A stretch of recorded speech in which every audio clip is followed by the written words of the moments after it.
use technology to your advantage. Use technology to overcome what limiting beliefs you have about your performance, because at the end of the day, it's all about how you're expressing yourself.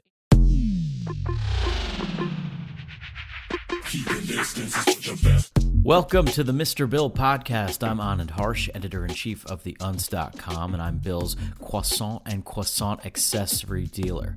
Hank Hill could never. Bill's guest this week is Laura Escudé. She's one of the foremost experts on Ableton and using it to power live productions. She's responsible for the live setups of Kanye, Bon Iver, and relaunched American Idol system. She's also huge in the educational space and is really prolific in tutorial and workshop programs.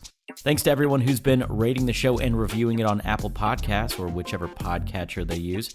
It really helps people to find the show. Please join the Patreon to get early access to episodes, bonus content, and full video of every podcast. This week, Mr. Bill's Discord server dropped its first collaborative EP, The Belegal Immigrants Present Slapnea, a 4-track EP that goes into the theme of dreams. Primo, Safro, Eliderp, and Bill each project managed one of the 4 tracks, and producers in the server told them what to do. Nearly 40 artists were involved in the making of these tunes, and they came out great. They're super kick-ass. So make sure you're in the Belegal Immigrants Discord if you want to get in on cool stuff like this. Finally, head over to MrBillsTunes.com to sign up to become a hardcore Abletoneer. Bill has added a new micro tutorial feed, and he's been dumping in a ton of great content in there. It's like if Reddit was 60% less racist and 12% more educational. All right, enjoy Bill's chat with Laura Escudé. Hey, you're listening to the Mr. Bill podcast. Hey, you're listening to the Mr. Bill podcast. Hey, you are listening to the Mr. Bill podcast. Hey, you're listening to the Mr. Bill podcast. Hey, you're listening to the Mr. Bill podcast. Hey, you're listening to the Mr. Bill podcast. Hey, you're listening to the Mr. Bill podcast. Hey, you're listening to the Mr. Bill podcast. Hey, you're listening to the Mr. Bill podcast.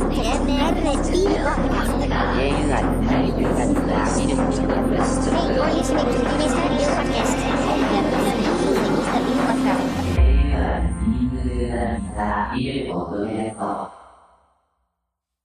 Awesome. Well, yeah, thanks so much for coming on. Somebody hit me up on Instagram the other day and they were like, you should get more women on the podcast. And I was like, well, I don't really pick people to come on my podcast via their gender, but I was like, I know some talented women who I would like to talk to. And, and you were one of them. Right on. That popped into my Amazing. head. Right on. Cool. So yeah, thanks so much for doing this. For people who don't know who you are, I guess like a brief introduction would be cool. Would you like me to introduce, or would you like to just tell people, like, what kind of things you do? Yeah, I could tell people. I can tell people I'm used to doing that. So I'm Laura Escudé. I started out playing violin and doing classical music and became a music producer and live show programmer. And I'm an artist as well. So I do everything music production based, live performance based. I'm well known, probably more well known for the live performance stuff that I do, working with different artists to help them get their shows to the next level and all that stuff. Yeah, and when you say live show designer, like you design Kanye's live show and like Porter Robinson and like these pretty amazingly huge live shows that you're sort of the brains behind in terms of the Ableton sessions, right? Yeah, totally. Yeah, I mean, it's different with every artist, what exactly I'm doing. So for an artist like Kanye, who I toured with for the better part of 7 years, I was doing his music editing, live music playback, vocal effects, auto-tune, all that kind of stuff, pitch shifting, distortion in real time during the show, and then also sending out time code for lighting and video. So that was kind of his situation, his unique situation. And basically anytime he would want, any kind of edits or changes in the music, I would be the person that would make that happen or take background vocals in or out, or if there was a guest star that showed up, like if Drake showed up, I would take Drake's verse vocals out and let Drake rap or whatever. So just like night to night, just kind of yeah, it just was always different, which was cool and fun. And then for an artist like Porter, he brought me in to envision his first tour that he wasn't DJing, which was the World's Tour. And, as a producer, music producer, he DJ'd, but he didn't know how to perform it live. So I worked with him to help translate his music and stems into playable bits, whether it was, drum sounds, sampled synth sounds, vocal effects, all that kind of stuff, and how it progressed and changed over time throughout his show. And then everything on his show was really synced to lighting and time code as well. So working closely with the video and lighting designers to make sure that everything was synced up. Nice. Yeah, that's freaking awesome. So I guess I have a question, and this is something I think about, or used to think about quite a lot, because I used to do live shows on Ableton. There's kind of this point, right, at which you jump across a line where you would start to call it live. Where is that point for you, right? Because obviously somebody who's mixing extremely actively on CDJs could be considered to be doing more than somebody who's doing an Ableton show but just like triggering scenes with their mouse or whatever, right?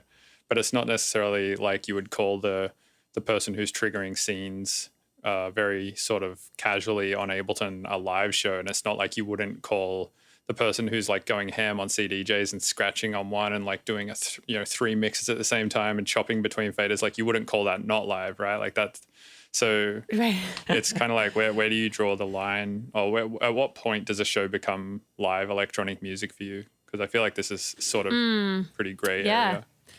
Yeah, I was gonna say it's a really gray area. It's a really good question. I think there are some artists that just literally press play and dance around and connect with the crowd, and that's what they do. And maybe they don't have the tools to do a bit more, or they don't want to. I've worked with artists and they're like, yeah, I don't necessarily want to do more than this. I just want to have a good time, let people hear the music and have it be what it is.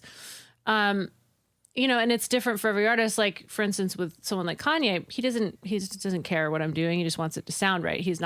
Doesn't want to come over and press a button or do anything. That's my job. Other artists like Porter, he wants to press the buttons. He's controlling his spaceship up there. So it's important for him to be doing different things on stage to show his audience, hey, I'm making these changes on the fly. I'm doing this vocal effect in this moment, and it's live. It's not from the record.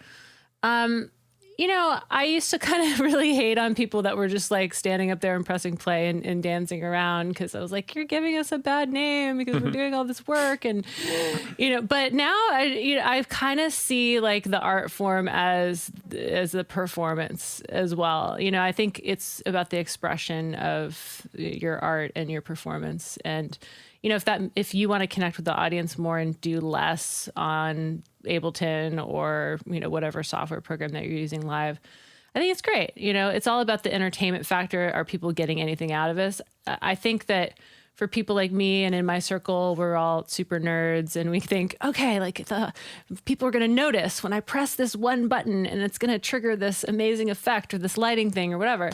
But a lot of fans in the audience, they don't care. They're just like, does this sound good? Am I partying with my friends? Am I having a good time? Yes. Okay, awesome. So it is super gray. I've seen people rock, like you said, CDJs and are scratching and doing amazing things. It's totally live. I think where it gets to be a little less live for me is when artists can use the backing tracks as a crutch, right? So doing playback for all these artists, right? I've seen everything, right?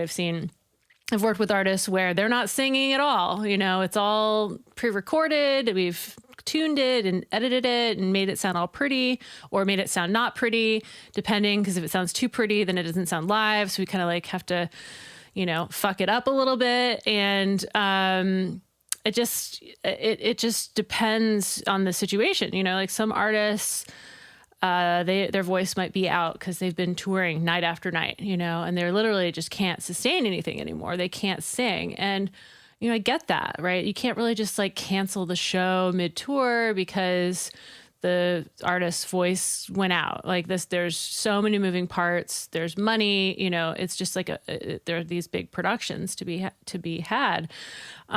So I think there's a time and place for using that stuff. Maybe blending, the pre-recorded vocals with the live vocals, or just like adding support for the artists on stage and things like that. But when an artist is just really lazy, and there's also the dancing thing. Let me say that too. Artists dance, right? Especially pop artists, especially female pop artists. They're on stage and they're dancing. Like it's hard, it's hard to sing and dance. You have to build up your stamina. You have to build all of that up. And it is really hard to sound good and dance at the same time. So I understand why they would need a little help there. But it's when artists are just like, I'm just going to like rely on this crutch, and they're just, lazy. Basically, they don't want to practice. They don't want to do anything. They've made it, and, they're, on their way up. I see that all the time. These, smaller artists, they get a little bit of a buzz and they're just like on their way up. They don't want to put in the work. They're just like, okay, I got this one song, and then they come crashing down. And I've worked with artists like that. So yeah, I just think it's important for artists to put their all into it. And look, like, I'm not the best singer in the world. I own that, but I don't mind using autotune. I don't mind using these tools. That's what I teach in my Transmute program. Like, use technology to your advantage, use technology to overcome what limiting beliefs you have about your performance, because at the end of the day, it's all about how you're expressing yourself. And so the most that you can do, whether it's, working with another person like myself or someone from my team to help you with your show, or learning how to do it yourself, just trying that next step of what's going to make it a little bit more live, I think can be really exciting for emerging artists. Mm. And do you think that at some point, the liver you go, you sort of take a hit to the sort of quality of sound of your show? Because I feel like there's two kinds of shows, right? There's like the sort of Deadmau5 style show, which is essentially like everything is like his whole set is sort of like a pre-recorded Ableton set that all has like MIDI or OSC or whatever it is, triggering videos on his cube.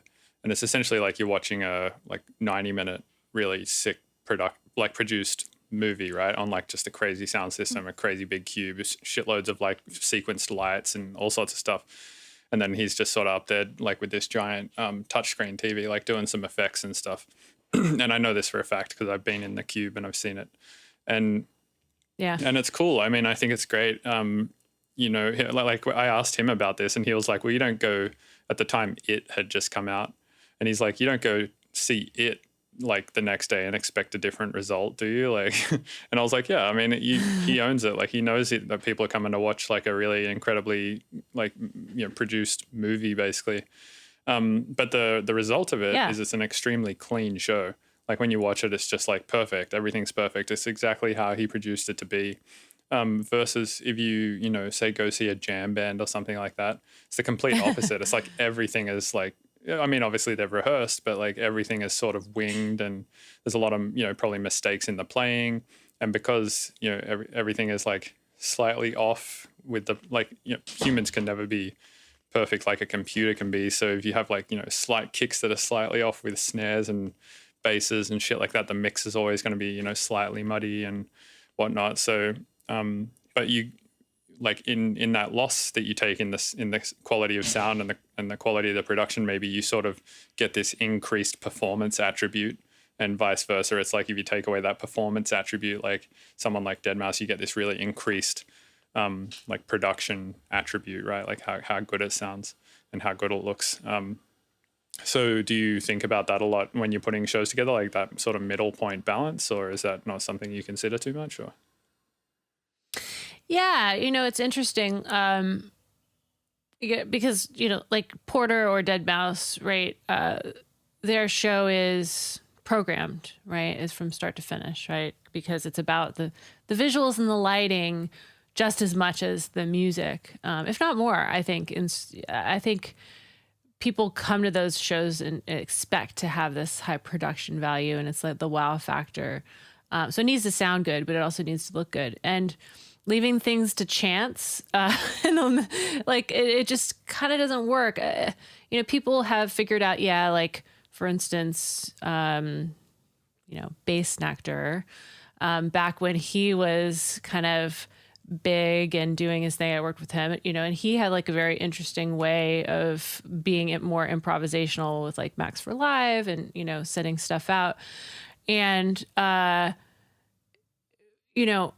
he didn't want everything to be just like a pre-programmed set. So there are certain ways that you can do it, but that flexibility causes a lot of chaos with the team because it's not just about you. It's about the other 10, 20, depending on your level, all the other team members that are there making these shows happen. And, with a show like Kanye's show, there's 150 people there. So, you want to make a change, or like, it's just impossible to just say, well, we were very improvisational in a lot of ways. I mean, that's kind of like a whole other animal, but we didn't use time code a lot because he wanted to be improvisational. But I think it's safe, and it sucks to say that it's safe to have a pre-planned show like that, but it is all about, at the end of the day, the experience, and not about, were you able to like press this button and make this other thing happen? Now, with my own personal music and at the level that I'm at and the other people in my circle, we'd like to take chances. We like to do the craziest shit and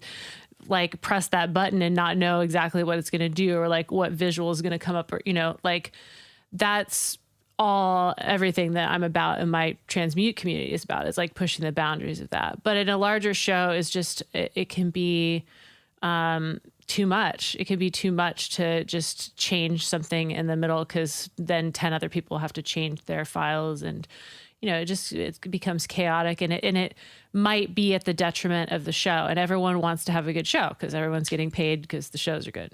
Right.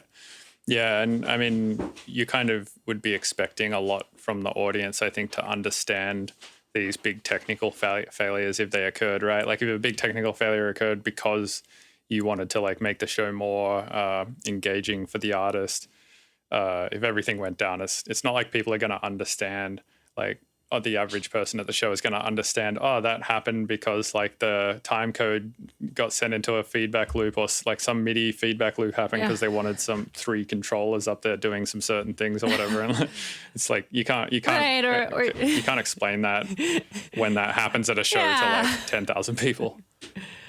No, and they don't care. Exactly.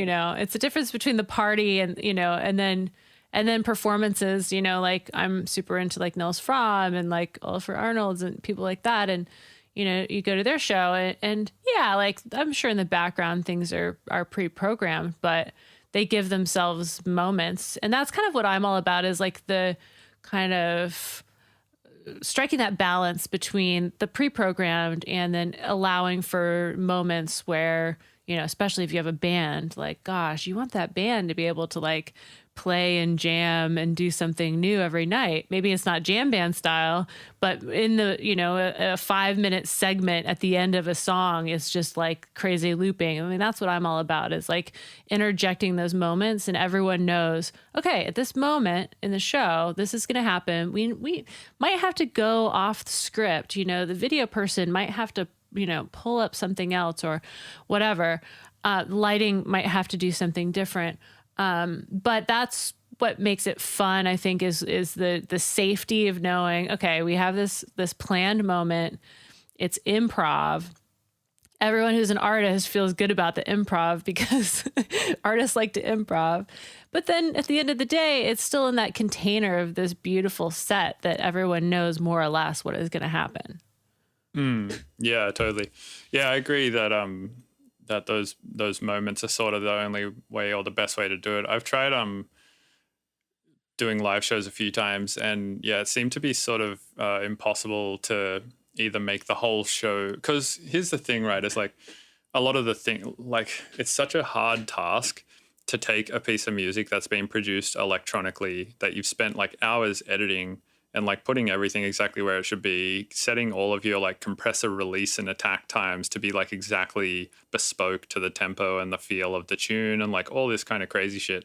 And then be like, all right, I'm going to undo that like 20 hours of work that I put into this mix down that makes this track so much better than what it was before it was mixed down, undo all of that work so I can do all that stuff live, right? And then it doesn't really translate the same way that a band who records like guitar, drums, etc. onto, a record translates live, because they're sort of doing the same thing either way. And with electronic music, there's just so much processing and articulation involved in all sorts of shit, filtering, pitch modulation, like all that kind of stuff. And yeah, I guess I got to a point where I was like, all right, like this just doesn't make sense to undo all of that work just so I can be happy on stage, or just so I can feel more legitimate about my performance or whatever. So I kind of came to the same conclusion as you did, which is I'll sort of let those parts play out and then just like give myself moments where I can do little bits of looping and stuff like that. Totally. Yeah. I think for me, it's just constantly reminding myself. I know that everyone who's listening to this podcast is as nerdy as we are, right? Which is great. But then the broader scale of the world, our fans that are coming to our shows aren't necessarily caring what is going on in the background. It's like, how does the music make them feel? How's our energy on stage? And I feel like when artists are too much into the technology, especially if you haven't practiced with it, it's not an engaging show, because you can see that the artist is preoccupied with thinking about, oh my gosh, what went wrong? This didn't happen. This loop messed up, like whatever it is. And it takes a lot of practice to get to that point where you can be engaged with the audience and, own your stuff on stage. Right. Yeah. Speaking of people listening who are nerds, probably most people listening to this. Shout out. I would say most people listening to this podcast are users of Ableton. And a cool fact about you is that you were the first certified trainer ever, right? I was, yeah. So when I moved to LA in 2004, my first job was working at this company called M Audio, which I'm sure a lot of folks know, for the Oxygen 8 keyboard. And that was just like revolutionary back then. It was like the first small keyboard that you could get. So I worked at M Audio, did tech support, and ended up doing like artist tech support for a while in marketing. And, basically all the artists that had issues with the gear, they'd call me, or I'd go out to their studio and help them. And so then Ableton was being distributed by M Audio at the time. So you got a M Audio keyboard, you got a free copy of Ableton Live Lite, you got a interface, free copy of Ableton Live Lite. So I learned how to use the software, and I was like, this is amazing. And I got really close with the company, and I was doing demos for M Audio and Ableton, like at the NAMM show and, all these different places. And then in 2007, Ableton decided to take back their distribution. So they're like, okay, thank you, M Audio. This has been a great partnership. We're going to do our own thing now. And I saw where they were going, and I had become close with Dave Hill, who was the general manager in the US. And I interviewed, and I just said, take me with you. So he said, okay. So, so I was at Ableton. I was their first West Coast product specialist. This was 2007 to 2008. Then in 2008, the economy tanked, as we all know, and in the US, depending on where you're listening. And, that was kind of a tough time, because they started to redo the structure of the company, and they decided, okay, we're going to start this certification program. So we actually are getting rid of your job and some other jobs. And at first I was really devastated, because it was my dream job, and I was kind of like, what other company do I want to work for? I mean, I'd interviewed at different companies, but I had this taste of like being on my own, because there was no office here in Los Angeles. So I was just working at my home, and I was traveling around the country doing demos at like, the music stores, Guitar Center, Sam Ash, all that kind of stuff, schools, things like that. So I had this taste of freedom, and I couldn't really imagine like going and driving to an office every day again.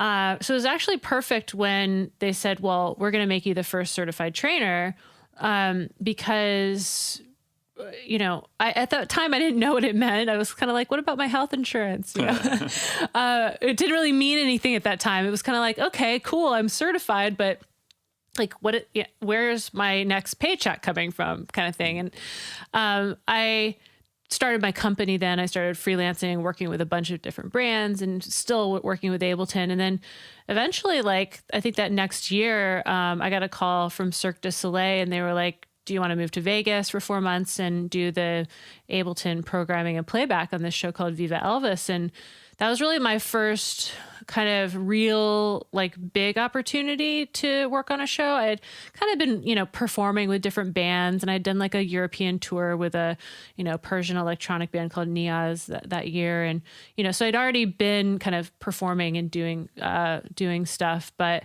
that was my first like real big break. And it was because I became a certified trainer. And so they looked on the website, saw that I was in LA, I was close by, and that's why they hired me. And so that was that was big back then, for sure. That was like a big moment. I'm super thankful, to Ableton for all the opportunities. And from there, just launched, my brands and my business and became an entrepreneur. So I also thank them for kind of being the catalyst for me to go out on my own and form my own things, because, I never considered being an entrepreneur before that. I just kind of felt like I had no other choice than to be an entrepreneur at that point. Yeah. I feel like the music industry has gone massively in that direction since, right? It's like the only way to make, or the only way for like 99% of musicians to make it these days is pretty much to be an entrepreneur. And I guess the other 1% either get massive, like Porter or Kanye or whatever. And then the other, like out of that 1%, probably like 1% of that 1% or something get really big. And then the other 99% of that 1%, I guess maybe just get, jobs programming plugins or something like that. Right. Yeah. There's a lot of great jobs in the industry too. Some people really like the structure. Some days I'm like, I wish I just had a job, because entrepreneurship is hard. It's never ending, Yeah, but yeah, there's so many jobs. Oh, go ahead. I was going to say, being an entrepreneur, you kind of have to come up with a bunch of techniques to keep yourself, what's the word, like disciplined, I guess. And you have to kind of it's I guess frustrating / overwhelming, I think, a lot of the time, to wake up as an entrepreneur and be like, if I don't do anything, nothing will happen. Whereas like if you wake up and have a job, I feel like you can wake up and be like, I'm not the one who has to worry about if anything's happening or not. I get a paycheck either way, and there should just be some work on my desk to do. And that can sometimes feel, I guess, that sometimes, I understand the feeling completely. Yeah, it's definitely a trade-off for sure. Like I said, there's some days where I'm like, okay, I wish I just had a job. But at the end of the day, I'm really happy with what I've built, and the way that my lifestyle is awesome. I have amazing people around me, so I wouldn't trade it. But it's just, when you get that overhead and you got all these people to pay, it just can become sometimes stressful, but it always works out. So that's the cool part. I have that belief that it always works out. And so it's fun. It's fun because I realized that like I got to create my world, and I've created my brands, Electronic Creatives and Transmute, and, my personal brand, just from like literally wanting to create something that I wanted to be a part of, because I didn't see that in the world. And it's super niche-y. But I think the people that are in the niche are like, resonating with it, which is cool. Mm. So wait, could you explain to me and also to listeners, like what exactly your hustle is these days? I guess for lack of a better word, I don't know what else to call it. Like that's how I describe what I do. Yeah, the hustle. Yeah, totally. So currently, we're in 2021 right now. We're still in this pandemic. Currently my hustle is creating music. As an artist, been working, I just finished an EP, doing some licensing stuff with that and writing music for different brands, doing like videos for social media on showing products and different things that I'm using. So there's the music creation licensing. There is the brand stuff. There's appearances on various Zoom festivals, and whether it's performing or talking.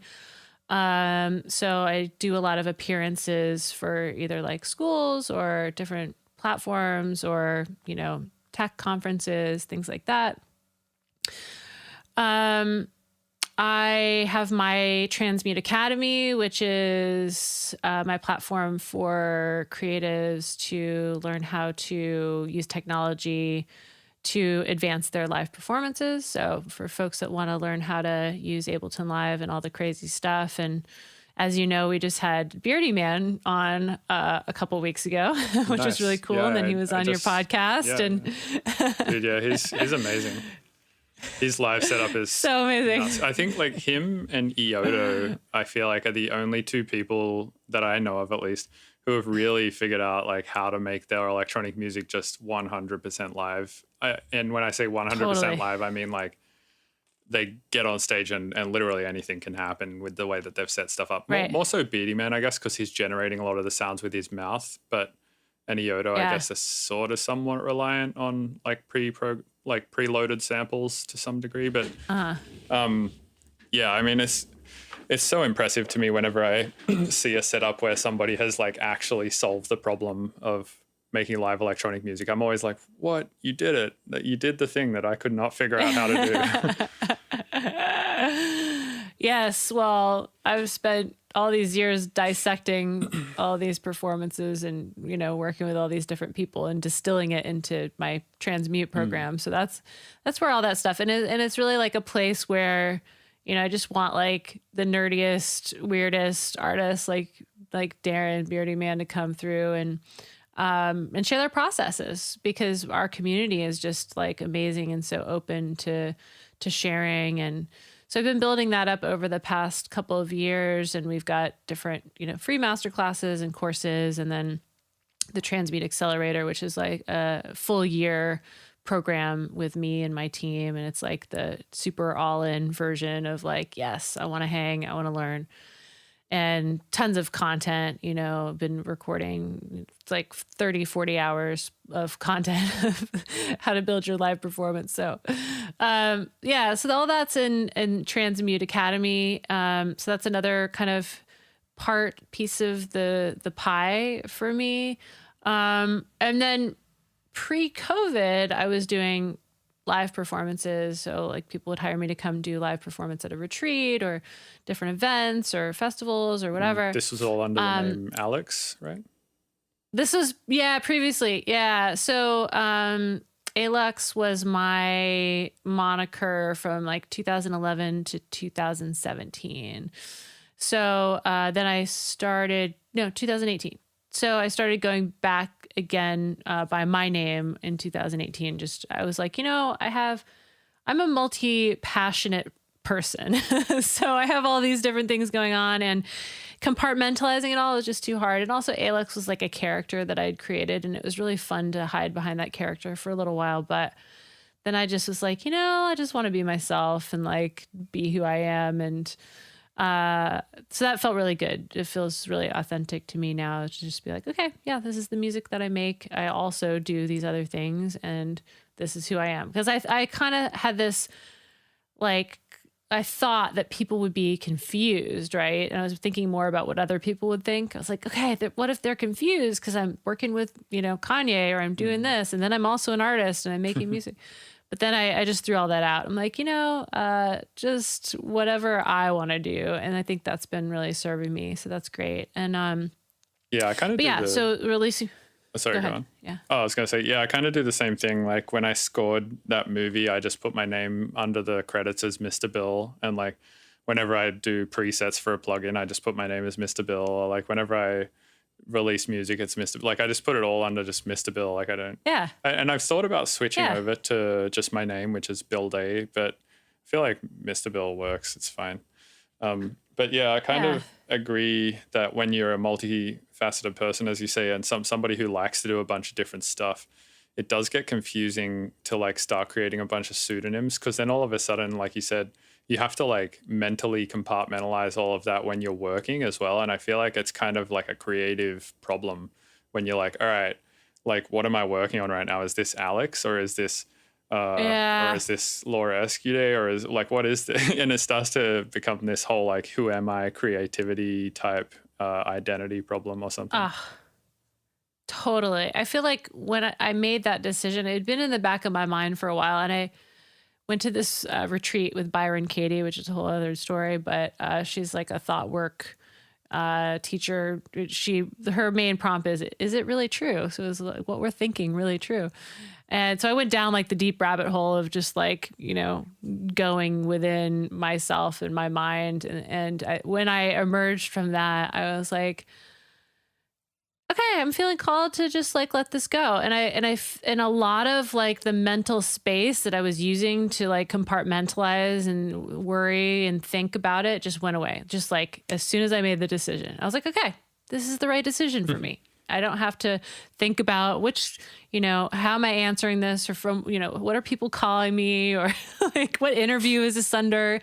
Because at the end of the day, like when people are interviewing me, especially like written, they want to know about working with these artists. They want to know about what I'm doing as an artist. They want to know about all of it. So yeah, I think before like people were a little bit more one-dimensional, and now it's really cool because people are able to be more multi-dimensional with the age of social media. I also feel like COVID has kind of made people, sort of forced people to be more multi-dimensional, right? It's like, okay, shows were your only thing and making bangers were your only thing. It's like, good luck making it in the music industry now. So I feel like a lot of people, unless they were like pretty huge before COVID and had a ton of money saved, most artists these days who are kind of living week to week or month to month just on the shows that they had those months, have really had to adapt in these, like, either by getting jobs, which is sad, or by just adapting to being more of a hustler and doing live streams and doing all sorts of other like brandy type stuff. So for instance, my buddy Supercilious, I saw started a t-shirt shop earlier this year, or was it last year? I don't know. He started like this t-shirt shop that's really funny. It's called the supers.com if you want to check it out. And there's just a bunch of like weird shirts on there. Like one is the Seinfeld logo, but instead of saying Seinfeld, it says Unified Field. And like another one is a picture of Larry David just like pulling a face. And are you familiar with Curb Your Enthusiasm? Oh yeah. So it's a picture of Larry David and it just says pretty, pretty, pretty lights. Oh, it's so cute. I love that. Yeah. So it's just like a bunch of like book jokes on shirts and stuff. And I thought that was like a pretty clever way to adapt to making money through quarantine. Oh my gosh. People are doing such creative things for sure. It's really exciting to see. And I mean the whole like shows thing, definitely like one part of my business with electronic creatives, like that completely obviously shut down as soon as COVID hit. It was like in one day, I was like, lost all of our tours. This is insane. As did everyone else. But so that part of my business is a music playback and touring company. So after I was touring for a bit, I started getting all these calls for people to with artists, management companies wanting me to work with them. And I didn't have the bandwidth because I was mostly touring with Kanye at that time. So I started training different people to work for electronic creatives and go out and do these shows. And so I kind of had spent the last, 10 years building that up and training more people and, doing these big training events. And so having like the education side of my business and already kind of being focused on the artistry of live performance rather than the programming of the live performance was, I think, great for me as when COVID hit, because I just kind of pivoted, went over here, started focusing on Transmute, started focusing more on some of these other initiatives and things that I'm doing. And so I'm not going to say it hasn't been hard because, I lost a lot of money last year because of COVID in the business and, doing my taxes this year. I'm like, okay, this is real, but at the same time, I know that things are going to come back and be great. And I'm not worried about it. Like as an entrepreneur, I think I just always just have to have this belief that everything is going to work out, whether it's financially or, the path that I'm on. And this past year, I've just tried to get more clear about what it is that I want and the path that I'm on and how does that serve me. And, it feels good to have had the time and energy and space to kind of chill and think about this. And what do I want to be? What do I want to have? And how do I want to emerge once this is over? Right. Yeah. I feel like a lot of artists are thinking that way. It's kind of like, when are you ever going to have this forced break? So it's kind of like, Right. when are you ever going to get another forced year in the studio? So it's kind of like a good Right. opportunity to spend this time trying to come up with, trying to really just figure out what it is that you wanted to ever do in the studio, because like now is kind of the time. Yeah. During Totally. quarantine, I mean, I imagine, especially like now that vaccines are starting to roll out, that artists are like bigger artists are probably starting to think about like doing like shows again, right? Like they're kind of aware, I think, or they must be aware that shows are going to happen in the next probably 12 months to maybe 6 to 12 months, let's say. So are you starting to get sort of calls from artists again at this point of people being like, hey, can we start developing a live show for when quarantine is over? Or is the phone still not ringing on that end? Yeah. I mean, we've had like we definitely had some gigs, right, in the past year. It hasn't been completely dead. Like, for instance, we did the DNC convention. We were on the campaign trail with, Common, who was performing at the show. And, one of my guys, Greg, was out doing that. And we've done some things, like with Ariana or, just like various different artists that have kind of popped up where it's like a shooting or, like a TV taping where it's not live, but everyone needs to go into studio and record the thing. So it's kind of been just things here and there. Things have seemed like they're starting to pick up.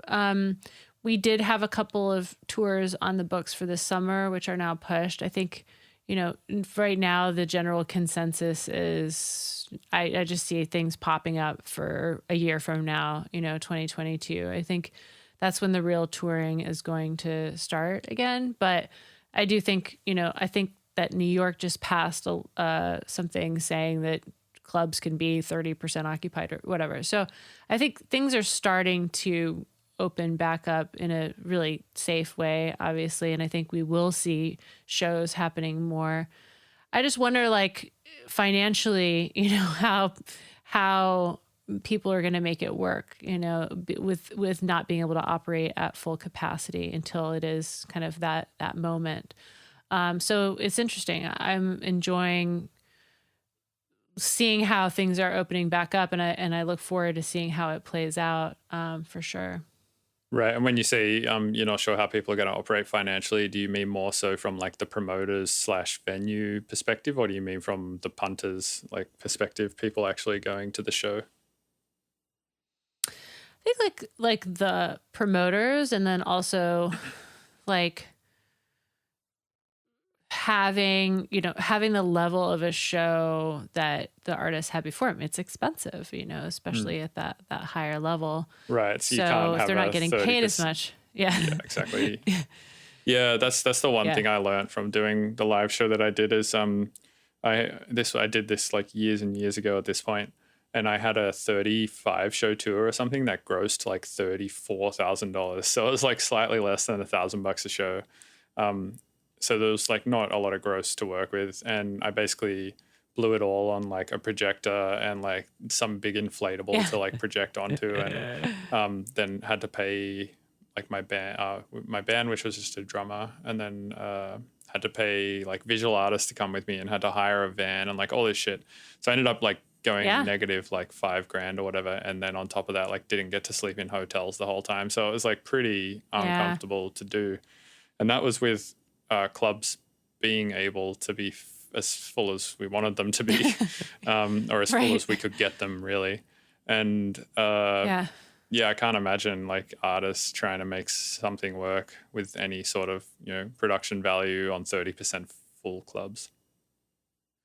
Totally. Yeah. It's got to be hard for sure. I mean, I think, you know, hearing you say that, it makes sense to me. You know, people think, oh, everyone's making all this money, right? Even like at the high level. But then when you consider all the people that have to be paid and the props and, you know, all the tour buses and all the stuff, it's expensive, you know? I mean, that there's a reason why there's budgets. Like, so, but when I hear you say that, like I bought a projector, you know, I'm like that too. I like all the money that I've made working with these big artists, I just funnel it into, you know, like my Unreal Engine setup, or, you know, just like all of the weird stuff that I do for my live show, because that's what fuels me and that's what drives me. And like, I think, you know, at the end of the day, like I'm not in this for the money. Like I think most people that are like us aren't in this for the money. And yeah, it's great to make it and we need to make it and that's awesome, but it's about expressing ourselves and it's about the art. So I think it's cool, you know, when you say like, yeah, I lost money, because that's real. Like I've lost money too. I've done like my own tours, or, you know, like open for different people, and it's been that same kind of scenario. It's not cushy.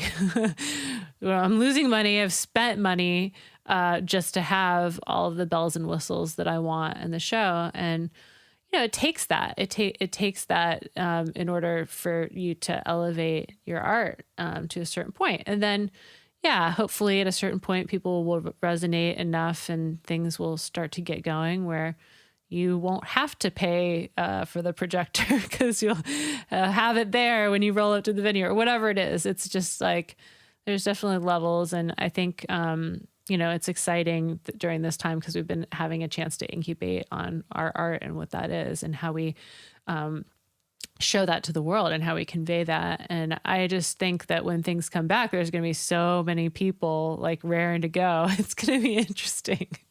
Yeah, hopefully.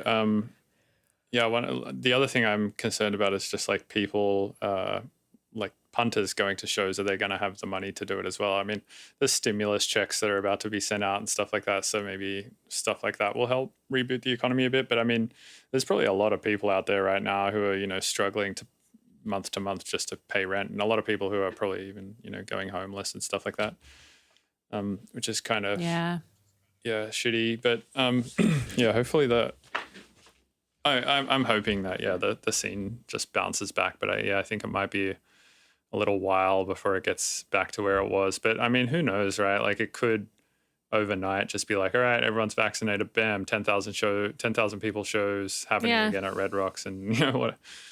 Who knows? I mean, it's possible.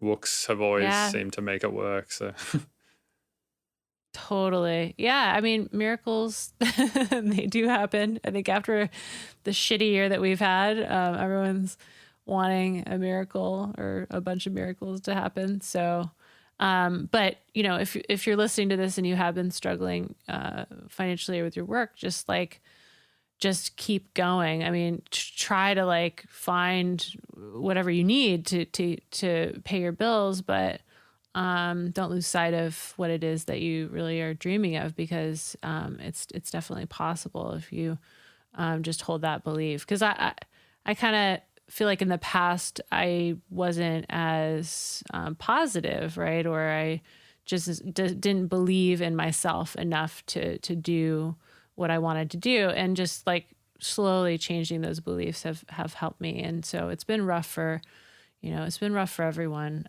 this past year. There's varying levels of that. So I think it's important to just kind of still keep positive, even though that sounds corny, but tell yourself, you know, like this is what, like get really clear on what it is that you're meant to do and how you want to share that with the world, and just continue to do it just little bit by bit. Yeah, I think that's the important bit, is like just trying to be clear with yourself about what you're trying to do. Like for instance, that tour that I did that I said I came out of really negative, and also just didn't have a good time doing. I sort of came out of that tour just being like, you know what, like people, because I thought like, oh, I would do that tour. The shows would be like really cool because of all the production that I was doing and all the effort that I'd put in, that people would sort of see how cool that show was and then want to come to my next shows and my offers would go up and all that kind of stuff, right? But I did that tour and then I had offers coming in for my next tour and they were like lower than the offers that I'd just gotten for that tour, right? And then I was like, all right, well, if that's the case, I'm not gonna bring production anymore. Like, there's no point. I can't like be getting less money and doing that. So I just started DJing basically because I was like, it seems like people don't give a shit either way. And really, where my ideals are is in making tunes, right? Like that's what I really enjoy doing is actually making the tunes. I really don't like playing the tunes out for me is sort of like a means to an end to just write more music. It like kind of playing a show just earns me more time in the studio.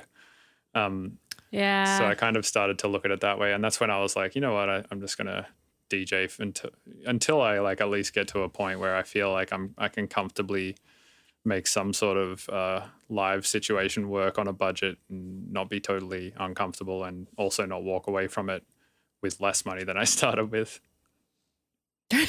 That's the goal. Yeah. That's the goal. Oh my gosh. Yeah. I've done so many shows where I've spent more money than I've made because I wanted it to look and sound a certain way. And I don't regret it at all. But at a certain point, like you said, you realized you like being in the studio and that's your thing. Right. And so the more clear that you get about what it is that is your calling or what you're meant to do, or where you're happy or where you light up the most, then just stick with that. You know, like for instance, there's just all these, you know, there's, for me, it's like Twitch, like everyone's like, why don't you have a Twitch channel? I'm like, cause that's another thing for me to do. And I just am not excited about it right now. And just, I could have just have pushed and tried to make one and been on there every week and doing the thing. But you know, I have my community. I'm happy with what my offerings in there. And that's just kind of where I'm at right now. So I think spreading yourself too thin, you know, it can be a thing for sure. Something to look out for. Oh, totally. Yeah. I am like I have a huge problem with that. I feel like it's tough though, when you get some cool offers, right? Like for instance, I get offers all the time to do presets for plugins and I get offers like all the time to, you know, do X with Y company or whatever. And I always find it really tough to be like, you know, I don't really want to, you know, download this cool plugin that you have and make 50 sounds for it. It's like, I can't say no to that job. Right. So, but yeah, I've started to realize recently that if I ever want to get my new album finished, I have to start saying no to those jobs. Right. Totally. No, absolutely. I mean, I've been saying no as well to more things, which, you know, it's hard because I have wanted to be all things to all people. Yes, I'll be there. I'll talk. I'll inspire. I'll do it. But like, you know, especially during this pandemic, there's been so many like free events for people to check out to help people with their artistry or business or whatever, which I think is great and it's amazing. And I've really enjoyed being a part of these things. But I kind of found for a while, it was just like, wow, I've been doing so many free Zoom appearances, like that I don't have any time for my music or producing my EP or whatever. So I started saying no to things that weren't, you know, really fully aligned. And, you know, it's hard. It's hard to do that because there's a lot of awesome people out there doing cool things. FOMO, I guess, right? Yeah. Yeah, there's FOMO. There's definitely FOMO, but it's more just like, you know, you don't want to disappoint anyone who holds you in high regard or, you know, it could be an opportunity to like talk about my program or talk about this, which could potentially lead to more people joining, but I don't know. Or I mean, like in your case, like... you have taken certain opportunities that have led you to, you know, do live shows for some really big artists. You know, I mean, obviously those those opportunities, like becoming an Ableton Certified Trainer, were more clearly aligned with what you want to do in the first place. But it's always hard to say, right? Like when some opportunity is going to result in some other crazy thing, it's been multiple times in my Yeah. career where I've just taken like one thing and all of a sudden it's led to some other crazy job that I've really enjoyed and found really rewarding.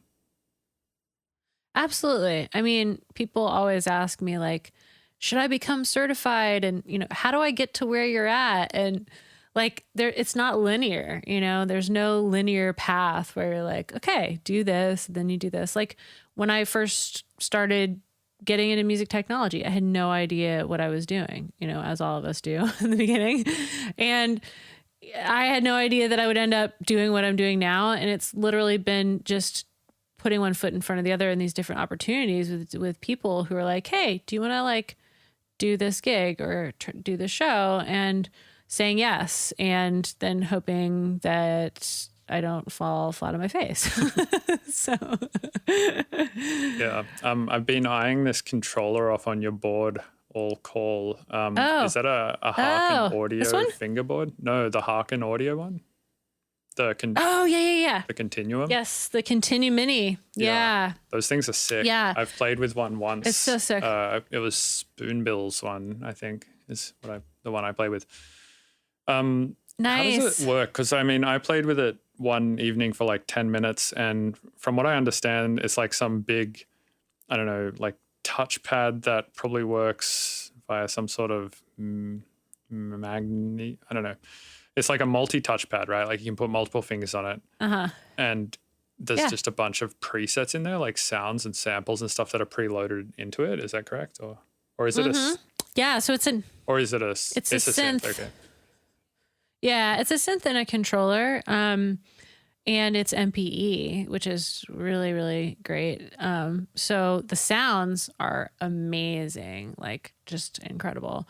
The reason why I got it is because my friend Randy George, he made this software called MIDI Merlin, and I use that to play the Continuum Mini with my violin. So I have an electric violin, and I run that through another computer system when I'm performing live, and basically I'm playing the synth expressively with the violin. So it's insane. Like he built a bunch of software that's kind of custom to this specific thing, and it works really well, and it converts the audio to MIDI in real time really well, and it works with my vibrato. And he's a thereminist, so he's really familiar with vibrato. So so I use the Continuum Mini for that purpose to basically just control it live. Yeah, I was going to buy one of these after I played with Spoonbill's one, because I was like, man, this is the most fun I've had using a controller or a synth in a long time. I couldn't tell whether it was a sampler or a synth. All I knew is it had like multi-capacitive touch, and every time I clicked to the next preset or whatever, it was just all of them were so fun to play with. And I was like, what the fuck is this thing? Like I couldn't tell what it was. And then I looked into it and I was cool. Like, it's like $1,000. I don't know if I really want to spend $1,000 on a cool toy that I probably won't use for really anything else other than playing with because it's fun. But they are super fun to play with. That's like one of the most fun pieces of hardware I've played with in a long time. Definitely. Yeah. Harken Audio, just like they've been around doing the MPE thing long before MPE was cool. Right. So it's really interesting now, especially with like Live 11 and MPE and all these other controllers that are popping up. But the fact that there are these really expressive sounds within the hardware makes such a difference. It's not just a controller. It's like you can literally just plug it in and it sounds like a insane, just huge, wide sound. It's great. Recommend. Highly recommend. Does Live 11, do you think, open up any new crazy options for live shows? A lot of people have been asking me that. I'm like, I mean, obviously the new follow action stuff is really cool, and being able to randomize that, I think that's pretty much the main also thing probably that rack I've seen. Presets, right? Like the fact you can. Yeah, the macro stuff. Snapshots. Yeah. I mean, that's still, in my eyes, a little limited right now just because you can't program the snapshots. It's sort of annoying. I was like kind of hoping you could attach it to an LFO or something like that. Yeah, it's like, oh, they just need to go one next level. All But right. then, of course, there's, CliffX and all different kinds of stuff that you can use to do basically whatever you want. But yeah, I would say that those features are probably the latest and greatest for me in terms of live performance stuff. Yeah, I think the thing that I've been enjoying most about Live 11 is the fact that they added scales to MIDI clips. That's just something that I have found so useful. Like, I don't know music theory super well, but I know, like, if I'm writing a track in D minor, right? Or I know, like, if I'm writing a track in E major, like, I know that much. So it's just really helpful for me to be like, all right, this is D minor, just like put D in the MIDI clip and then just pick from a random scale and start playing around and see if it sounds correct. And it's like, I'm starting to like write music in particular scales and getting chord progressions and melodies and all sorts of stuff out of it that I would never have normally thought to do without this feature, I think. Totally. Yeah, there was a lot of smart stuff. It's definitely a lot of production based stuff, which is cool.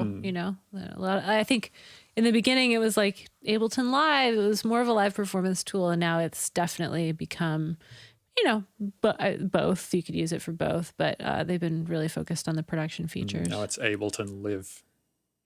We live for Ableton.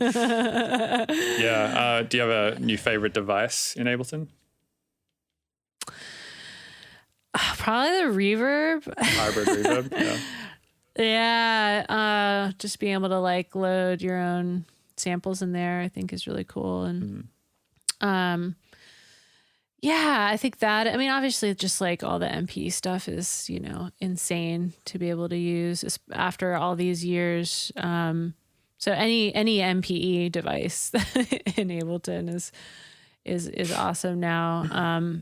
Just because of what we kind of had to go through before with programming that, making the 16 channels or like porting the audio from another program or the standalone version of the MPE software into Live.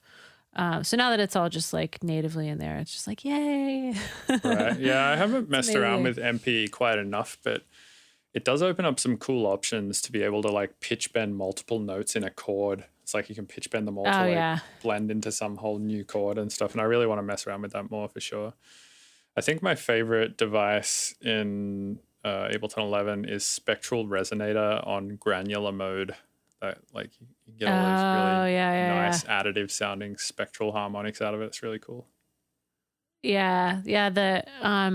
I was just checking out the Dylan Bastian's Inspired by Nature. Oh yeah, series, the tree thing. That thing is cool. I checked out the tree one where you like click it and it like generates a new tree looking thing every time or whatever. Yeah. That guy makes some crazy We're gonna actually shit. have His I know. His IOTA plugin, like you can just select multiple parts of a sample with like all these windows and like he makes crazy shit. Does he work for Ableton, or do they just like kind of solicit him to make some Max devices?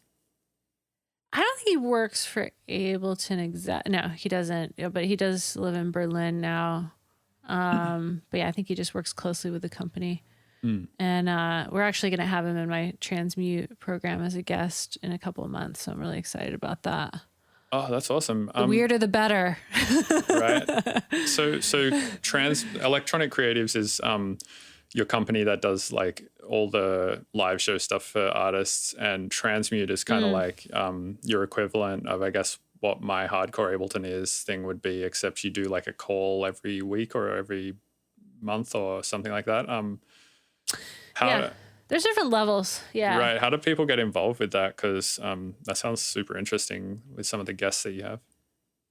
Yeah, totally. So it's exciting because we had our community on Facebook, but then I don't know, in the last year I just become more and more disenchanted with having everything over there, as a lot of people are. So we found this platform called Mighty Networks, and we built the Transmute Academy over there. So it's basically a free community for anyone who wants to come and join us, and people are talking about live performance stuff mostly. There's a lot of production stuff as well, but we're mostly focused on live performance. And it's free to join and be a part of the community. And then we've got some free courses in there. I just released my course on Live 11, which is free, and Intro to Live Streaming, which is free. So there's some free courses, there's some paid courses, and then I think the meat of it is really the calls and like the meetings that we have, because our community has been growing stronger and stronger, which is really cool. And so once a month we have a brand spotlight. Like yesterday we had Isotope on, and they came and showed a bunch of their products. And then we have 2 master classes with various artists like Beardy Man, or like we're having Alicia next week. And so, just different people artists from the industry that are live performers that want to show their stuff. We have them on. And then there's the Accelerator, which is like if folks want to go all in and join for a whole year, basically you get like all of our content from the library. You get to go to the master classes. There's 1 to 2 calls a week, depending on the week. So we'll have just like Ableton workshops once a week with different people from my team. We also have like creative empowerment calls. So it's much more than just like Ableton stuff. It's like how to evolve as an artist and bring that awareness to what you're doing, because I think that that's really important, especially on my journey as an artist. And then I host a monthly mastermind call where we go over all of our goals and hold people accountable. And so at the beginning of the month, folks are like, I want to do this by the end of the month. And we just hold them accountable to it. So yeah, it's a cool thing. I would say if you're listening and you want to get started, just pop into the Academy. It's free. And then you'll get to know the lay of the land and kind of hang out. But yeah, I've tried different models over the years. And kind of have just been building it in different ways. And now the pieces are all together where it's all in one place. That feels really good. Nice. Have you ever watched the show Nathan For You? No. So there's this guy, Nathan Fielder. He's like pretty funny. And there's it's a really cool show. And he basically tries to help struggling businesses to do better. And one of his things is like, I'll like teach you a technique basically to stay accountable for like some work that you want to get done by the end of the month. And the way he does it is takes a photo of himself like naked in a hot dog suit and then gives it to a notary and basically says, if I don't bring you like X amount of work by this time, then you like send this to my parents or whatever. Oh my gosh, that's brilliant. Yeah, you should start implementing that in the Transmute course. That's great. But yeah, that's cool. That's that there's great. It's cool that you have like an accountability system. I feel like that's super helpful for sure. Because one thing about doing work by yourself, this is another one of those like entrepreneurial sort of trickiness things to get over, is you're not accountable to anyone. It's you sort of, if nothing happens, there's no problem if nothing happens for anybody else except for you, really, right? So if you sort of create a system where a bunch of people are relying on you to have a thing done, then it can definitely give you the kick in the ass that you need to make sure you get something done by X date. And I think having set dates to get work done by in any work, but especially in creative work, is super useful. And I've talked about this a bit on the podcast, but I think something that's really interesting is just the sort of phenomenon of how many assets or how much stuff will get attributed to a project, right? So like, for instance, and it's the same with like desk space, right? Like if my desk space is this big, I will just have that many objects on my desk. But if my desk is smaller, I'll just have less objects on my desk, right? Like it's like whatever I assign to a problem is like how much that problem will take up. And the same can be seen in civil engineering. The example I always give is like bridges. If a civil engineer says if a government says to an engineer, you have $2 million to build this bridge, then the engineer will build a $2 million bridge. But if the government says, here's $500,000 to build a bridge, the engineer will just build a $500,000 bridge, right? It's like however much they get assigned to do the thing is however much the thing is going to take. And the way that this is pertaining back to creative work is if you assign yourself an infinite amount of time, or just you don't assign yourself an amount of time, then a piece of creative work will just take an infinite amount of time and you'll never be done with it. But if you assign yourself like a week, then you'll get a track done in a week. It's like whether or not it's a good track, it's like you allotted yourself that much time, and that's how much time it will take, you know? Totally. Oh my gosh. Yeah. Recently I signed with a new distributor for my music, Alpha Pup, and he said, Big Daddy Kev. Yes. Yeah. Shout out Daddy Kev. And he said, you could submit your EP at any time, but like, if you wanted it to be considered for more things, submit it on this date so that we can, send it with the rest of the music for Q2, right? And I just have been used to like just releasing stuff whenever it comes, like doing my own thing, being an independent artist, and to have that that deadline really worked for me, because he said, okay, we need it by this date, and I said, okay. And I just went into full gear. And for that week, I didn't do anything. This was actually last week. I didn't do anything except for finish this EP. But without that deadline, I don't know that I would have. I would have just kind of kept tinkering with it and doing this and that. So having a cutoff date really helps me.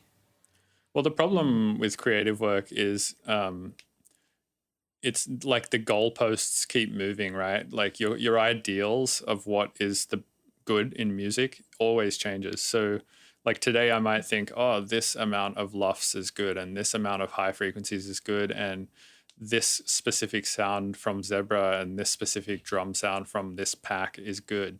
But then, in a month from now, I might be like, what was I thinking? Like the drums from that pack are ass, and like, this fucking Zebra preset, like why I could make my own. And then like, why am I writing music at this amount of lofts? That's way too loud. That's compressing it way too much. Right. I should turn and my ideals will change, right? The goalposts move. And therefore you'll just constantly be chasing your ideals if you just never cut a date off to finish it, because they keep moving, Totally. right? So you'll just constantly be trying to shift the piece of music with your ideals. And it's, so I think it's important to sort of cut yourself off as well for that reason. Yeah, it reminds me of that meme. It was like, I started making music, but then I decided I wanted to make my own drum sounds, and then I decided that I needed to make the drum, and then I decided that I needed to, and it was like at the end they're a goat farmer. Yeah. He's like, I haven't really made much music with all the goat farming that I've been doing. Oh, that's hilarious. Yeah. So true. You can go down these rabbit holes. I've myself to included. Like sorry, can you hear my gardener? Ugh, they're coming in the background. I can't really hear them. Okay, cool. Getting distracted now. Sorry. No I can hear them now. There's some. Yeah, it's like really loud. That's fine. It shouldn't be. Anyway, so yeah, like for instance with like Max programming, for a time I started to get into it, and then I was like, this is great. This isn't me. I know a lot of brilliant people that can make this patch in 2 seconds. And for me, it's going to take me days to like learn how to make a sine wave or whatever. So there's certain things where I've like started to go down rabbit holes and realized like, okay, this is not aligned with me. But then there are certain people that love that and they live for that. Right. And there's people that can create music and can do that, like that guy Dylan, or many other people that we know. So I think it's cool, like when you figure out both things that really align with who you are and your personality, and it's not a rabbit hole. And then it's also cool when you realize this is a rabbit hole that I should not go down, because I'm not going to make any music if I do. Yeah, I feel the same way about programming. I've tried to get into JavaScript and Python and all sorts of shit. Like for instance, I tried to get into Node.js recently because there's an object in Max that allows you to just straight up write JavaScript in there. So technically you don't have to learn Max at all if you know how to write JavaScript. And JavaScript is just more flexible, right? Like you can do more things with it. So I was like, if I learn JavaScript, I've both learned JavaScript and Max. Like for instance, my girlfriend Azuki, who made like the splitter device and who made She's made a bunch of Max devices. She Nice. just makes them all by writing Node.js because she's really good at JavaScript. And then she basically just attaches the input to the Node.js object and then the Node.js object to the output, and the Max device works. And she just uses the Node.js object or whatever as like a crutch to make these devices. But yeah, I totally agree. And I felt the same way about live shows, right? Where when I started going down that hole a lot, I was like, fuck, I spent like 6 months of this year building live shows and playing the show out. And that could have been 6 months that I spent on writing an album, which I probably much would have preferred to spend my time that way. Although, like, I don't regret having done that to figure out that about myself. And I also don't regret having that experience. Obviously, it was like a very good learning experience. And, you know, having that memory in my brain is nice to, like, you know, reminisce on and all that kind of stuff. But yeah, it's definitely, you definitely got to like sort of pick your battles with the music industry for sure. Right. Yeah. Especially because you don't want to burn out. I mean, I know, like, I think both of us have experienced some form of that. So for sure. Yeah. It's important not to push yourself too hard. Yeah. Real burnouts are real for sure. Like, I totally burnt out after that tour and was like, I don't want to tour ever again. I actually like didn't want to think about music for a while. And yeah, that's really sad when that happens too, right? Because like if your whole identity and your whole life and like just all your self-value is like based on your ability to create music and all of this kind of shit, and then your love for that goes away, then you have a full-blown identity crisis on your hands. You're like, who am I and what do I do about life? Totally. Yeah, absolutely. That's like the worst feeling when you're burned out and you're like, okay, I don't want to do the things that I love. So what am I going to do? Right. Yeah. Yeah, that's a tough one. Well, hey, we've been chatting for a while now, so probably we'll cut it off there. But yeah, thanks so much for coming on. This was like a really interesting conversation. I'm so glad that we finally got to sit down and chat. It's been a long time since, I've been meaning to chat with you for a long time, so I'm glad it happened. Yeah, totally. Me too. Yeah, this has been awesome. Thanks to everyone who's listening. See you on the interwebs. Yeah. All right. Thanks. Hey, thanks for listening to the Mr. Bill podcast. These episodes are edited and uploaded by Robert Fumo. You can also support the show, get early access to episodes, and hear bonus content by going to patreon.com/Mr. Bill's Tunes and becoming a patron. Please rate and review on iTunes unless you're going to be a little shit about it. And all the links to my various platforms are at MrBillsTunes.com. Thank you.